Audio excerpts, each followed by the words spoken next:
Well, the show was so damn good that when it was finished, I was going through withdrawals, actual, minor depression that the show was gone, and I had to wait a whole year to see season 2, that I went back and binged it a second time, so I've watched through the show 2 times already. And yeah, I'm already again going through minor depression, withdrawals. I just want to be in this world with these characters again. Season 2 cannot come fast enough, guys. I'm just dying in anticipation waiting at this point. Stranger Things is created by the Duffer Brothers and stars Winona Ryder, David Harbour, Millie Bobby Brown, Finn Wolfhard, McLaughlin, Gaten Matarazzo, Natalia Dyer, Charlie Heaton, Matthew Modine, and this is set in Hawkins, Indiana, 1983. And in this small town, a little boy, Will Byers, goes missing, and his mom, Winona Ryder, she's just falling apart trying to find him, and everyone thinks she's just going fucking crazy. And also the sheriff, David Harbour, gets involved, and he's slowly descending into more of this investigation. What else is going on in this town? A lot of shady things with the energy plant, the energy center, the government, the man. And Will Byers' friends, the three little, they're all like 11 or 12 years old. We got Mike, Dustin, and Lucas, and they're trying to find him too. And they come across another little girl their age, 11, played by Millie Bobby Brown, who steals the whole show. She's got a lot of weird stuff going on with her, some powers, mystical things with her. And also we got like 2 of the Will Byers' brother and then Mike's older sister. They're going through some stuff too. A lot of characters in this, a lot of interesting Stranger Things happening in this town. And this show basically feels like the best 80s movie Spielberg never made, based on the best book Stephen King never wrote, with a lot of other influences like John Carpenter, a great soundtrack. It's all sorts of 80s nostalgia amazingness, and Stranger Things is, without a doubt, probably the best show I've ever watched. If it's not the best, it's at least up there on the tippy top. And I'm thinking about, it's like, what's the best shows that I all-time love? It's like Batman the Animated Series, which I would say this is better than. Breaking Bad, which I actually, with just 1 season, I would say this is better than. And Daredevil, and this is better than that too. So I think this might be my favorite TV show right now. Maybe just because I'm super into it at the moment. But with just 1 season, this is like my favorite show ever. I love Stranger Things a lot. And as I said, the show is it's a nostalgia fest, really. It feels a lot of Spielberg, a lot of Stephen King type influences, some John Carpenter with the music, the amazing score, the synth 80s score is just spellbinding. I bought the whole thing. I gotta listen to it over and over. It's so great. And yeah, there's a lot of 80s influences. It's set in the 80s, and it's not the bullshit thing 80s where a lot of lazy Hollywood movies do, where it's 80s and they shoot it all over your face and they force it and say, yeah, it's 80s, but it's not really. This just feels natural. It just feels like they jumped in the DeLorean with the crew, went back to the 80s, filmed their show, and then came back to the future, because it's that authentic. It doesn't feel forced. It feels like natural 80s stuff where they're not throwing it in your face. Look, an Atari. It's just natural, which is amazing. It's the best. It's great. I love it's set in the 80s. It made me nostalgic for the 80s, which I wasn't even alive during. And I was like, God, I kind of want to go live in the 80s. The show made me like yearn for my childhood again. I'm only 20, but I wish I was like 12, 11 years old again. I wish I could bike everywhere with my friends. Like, God, I miss that. The show just made me so nostalgic for my own past and nostalgic for the 80s, which I wasn't even a part of. But God, it just looks so fun. I want to go back in time to the 80s. I want to be part of this.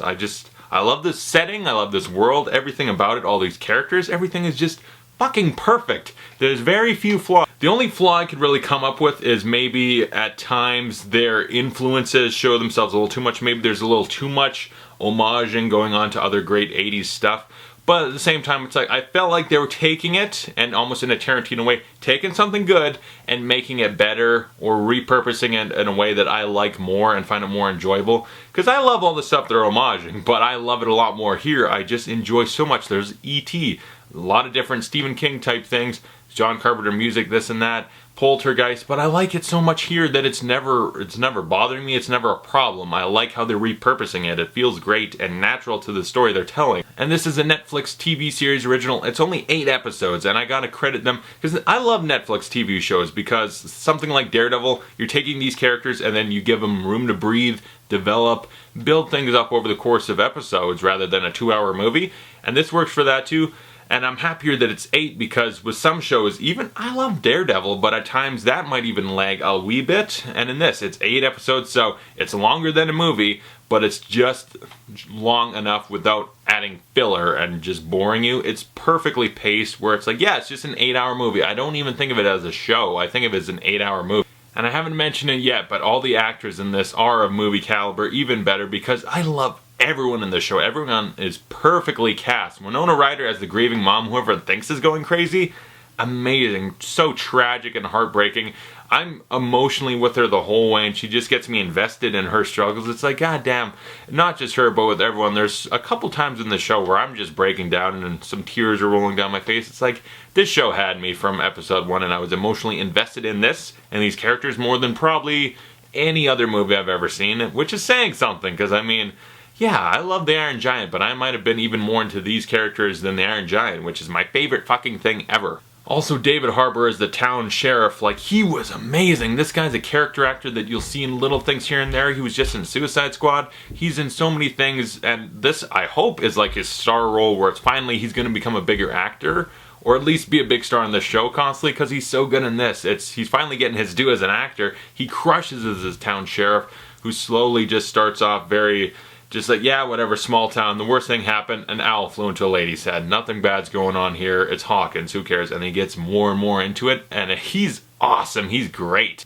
And then Charlie Heaton and Natalia Dyer as the two teenage, older sibling characters, they were great, for different reasons. Like, Charlie Heaton really, I relate to him a little bit in a way, a little bit of an introverted teenager that's like a loner. It's like, okay, I get that. And he was enjoyable. He had a little bit of a dark side, but I really liked him. And Natalia Dyer, she has a romance type subplot, and I thought, this might not be very good.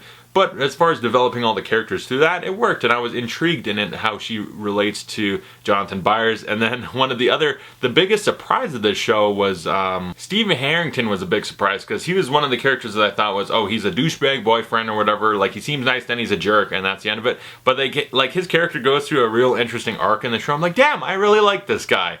And so yeah, their whole subplot of the older teenage characters I quite enjoyed, and then all the little kids, my favorite part of the show. All these little 11, 12-year-olds crushed it. And kids in movies sometimes can be so great. I think of The Sandlot, Stand By Me, where it's just like, yeah, that reminds me of all the greatness of youth. And I just want to go back to that. I want to go bike everywhere. That sounds, fuck, why can't I go bike everywhere? That's all I want in life. They're so good. Finn Wolfhard is Mike. I really connected to his character. He's so they're all nice kids. They're good kids, and they're all super likable. And Finn Wolfhard is Mike. Mike Wheeler, I was just like, yeah, fuck, dude, I relate to you. I wish I was you. And then the other friends are really good, too, because Gaten Matarazzo, he's the funny one. He's the one that's just like, he's always putting a smile on my face. He's super enjoyable, and he's kind of the heart of the group in the way he's the center that keeps them together. And McLaughlin as Lucas, like, this guy, of the group, he might be the most overshadowed by the other two, which is not to say he's bad in any way. He's just as good, and he's the logical thinking one, because when certain stuff happens, he's the one trying to add logic and, no, we should do this, let's tell our parents and this and that, come on, let's not be stupid about things. And Millie Bobby Brown as 11 is amazing. I love this group of kids, I love all the actors, David Harbour and everyone, but Millie Bobby Brown steals the whole show. She's spellbinding, she's amazing for a little girl. This is beyond just talented. She could be in a movie with whoever you say the greatest actor, like Daniel Day-Lewis. Put her in a movie with him, I guarantee I'll be watching her more often, because she's that good. She just sucks me in. Her character I connected with, and I just fell in love with that character, and it's like, this is my favorite character I've seen in a long time in anything. One of my all-time favorites. She's so good. The writing, the performance, everything, she's great. And that character's so interesting. I was hooked and sucked into that character, like, you're my favorite. I just want you in everything ever. Like, favorite actress and character combination, they come together to create something truly special that I totally connected with and just fell in love with. She's so good. Her minimalistic acting, she's barely saying a word. It's all facial acting, and you get so much out of her. Like, she's a lost puppy that you just want to care for and like, come here, it's gonna be okay. And yet she's got a totally badass, awesome side where it's like, you protect yourself. Protect me, please. You're awesome. I'll do a spoiler review because there's so much to talk about with her characters. Just everything about it spellbinding and amazing, and I loved her so much. And then the last character, Matthew Modine, he's a shady sort of government guy, and he's very minimalistic too. They don't give him super lots, and that really works because he's the shady guy in the shadows. Like, what's going on with this dude? And he played it really well. He was great. I don't know Matthew Modine from much. I know he was big in the 80s in Vision Quest, I believe it was, and then he was in Dark Knight Rises as a character who should have been cut out of the fucking movie. But in this, I'm like, this guy's fucking awesome. He's great. And I will do a spoiler review to get in depth about all these things. But to sum it up, yeah, it's just a great 80s. It's not even homaging. It just lives the 80s. It lives and breathes the 80s nostalgia-ness, where it feels like something straight out of there. It's not faking it. It doesn't come off false and forced at all. It's natural. It is the 80s. I'm living and breathing it by watching this show. All the characters, I relate to them, I enjoy them, I like them. And this show was just so well executed. Yeah, it's full of homages and nostalgia. It never felt wrong. It never felt like too much or ripping stuff off. It just felt perfect. The characters, the actors, everything. It sucks me into the show in a way where I'm scared for what's going to happen because there's a lot of crazy stuff that goes down. It's kind of a horror, sci-fi, thriller, mystery. It's so good. I was in this world and I'm bummed out every time an episode ends. It's like, I just want to stay in this world with these characters, stay there forever. The little boys, they felt like my damn friends, you know? I just want to stay there. And yeah, this is an 8-hour movie or a quick TV show. I just consider it a movie, okay? It's an 8-hour movie, and I'll tell you something, it was the most easiest thing to binge ever. Just every episode, I gotta get more. I gotta get more. I can't leave this world. I'm too invested in everything. I love everything so much. The easiest thing I've ever binge watched, where it's like, finished it in a day, 2 days. It wasn't hard at all. I went through the show twice in a week. That says something about the quality of the show. Or maybe I'm a loser with no life who just wishes he was a 12-year-old in Indiana riding his bike everywhere. Yeah, that's... Yeah, I wish I was 12 years old hanging out with these kids in this world, in this town. It's just, that's what I want. Because, yeah, I love this world so much, which is... The highest praise you can give a movie is you enjoy being in that world that so perfectly encapsulates everything that you just want to be there. And okay, bye reality, bye YouTube. I'm going to go back to the 80s where there was no internet because this world seems cooler and more enjoyable. I enjoyed Stranger Things so much. It's the best thing I've seen this year. Over every movie, over any other TV show, the best thing in a long time. I'm so into this. I connected to it so much. It personally connected to me. I love Stranger Things. I had no flaws with this show. This 8-hour movie, I give Stranger Things an A+. It is utter perfection to me. I absolutely loved it. I'm gonna do a spoiler review because there's so many things I want to talk about. I don't know how I'll cram it into a quick video. I can't sit there for like 8 hours, but I'll see what I do. But yeah, this show, no real flaws with it, nothing. You know, it's set in the 80s and maybe there's an element to the show that maybe used a wee bit too much CGI, and that's a minor nitpick. Okay, and the homages, some people are going to complain too much. For me, it was just right. It never bothered me. No real flaws with the show. I could try nitpick a thing or two, but really, I just love the show so much. Comment below, tell me your thoughts on Stranger Things, and if you haven't seen it, go right now. It's 8 episodes. It's 8 hours. Do it. You'll thank me later, I assure you. So yeah, check out Stranger Things, comment below, and thanks for watching. I'll see you guys later.